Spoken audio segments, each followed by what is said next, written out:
Gabriella, what's working well all about? We're all about people.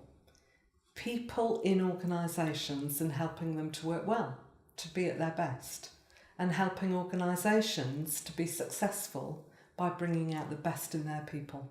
And what kind of things do you do to achieve those results? Well, we specialise in helping people to really understand themselves and each other, their colleagues at work. So, for example, what drives them, how they react, how they interact, the buttons that can get pressed that might really help in their work or really not help at all. And if you think about it, it's people that have the biggest impact on results. So if you're misunderstanding people, you've missed the biggest key to organisational success. Now that sounds like you're talking about psychology. Yeah, I am, yes. So why is that so important in the work environment? You're absolutely right, it is about psychology. I think it matters hugely because I think that's what makes the difference in people being genuinely engaged at work, really enjoying their work and fulfilling their potential. And then that has a direct impact on results, retention, creativity and innovation, and just the energy that an organisation has for developing and moving forward. So that's key to your approach. Absolutely. Can you give an example of that in practice? Okay, well, if I give you an example about working with people on change, because everybody's working with change all the time now. So that might be organisational change or change in a team or individual change. What we do is we always include the feelings that change might trigger.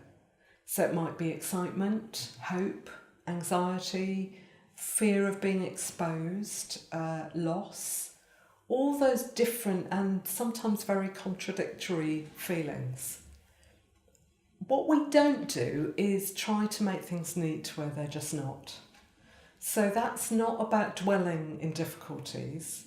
But actually, if you want to achieve real sustainable change, I think you have to address feelings, including irrational ones. Otherwise, all you'll do is get cosmetic change that won't work in the longer term. Of course. And I know you do a lot of things for leaders, workshops, one-on-ones, and training. What's your approach to actually developing leaders? Okay, well, we do, if you like, the things that a lot of people would do.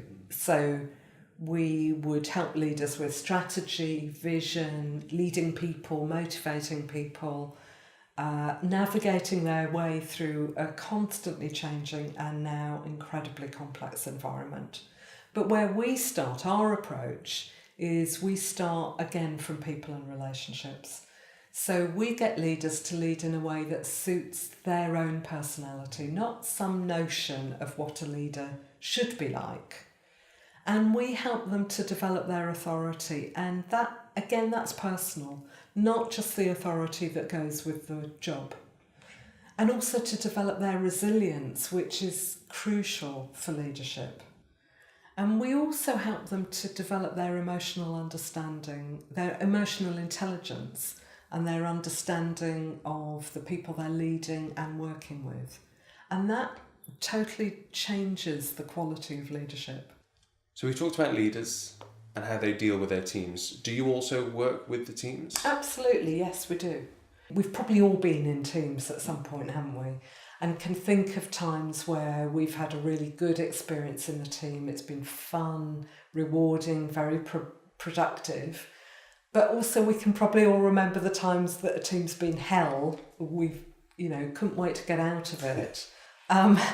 So I think what a lot of approaches miss in work with teams is just how ordinary it is that things are going on at an unspoken level, but they still have a huge impact on the team.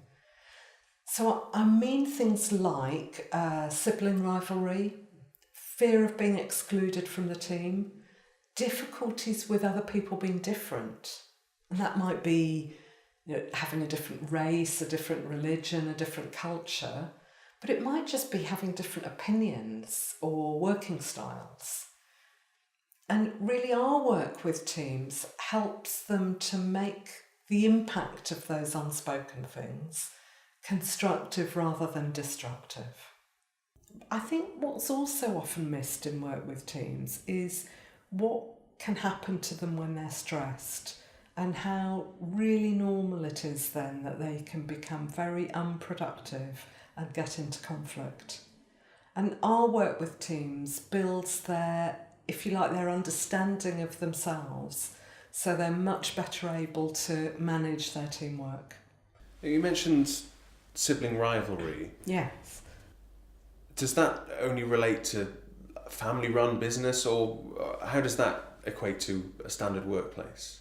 We think of it in the family, don't we? And we it's commonly talked about sibling rivalry in family, and we know how incredibly competitive siblings can be in the families. But what we don't do is translate that into organisations. And actually, why wouldn't we also take that with us? Not knowingly, but why wouldn't it also be there in the workplace? And it is. It's really normal that it's going on there as well.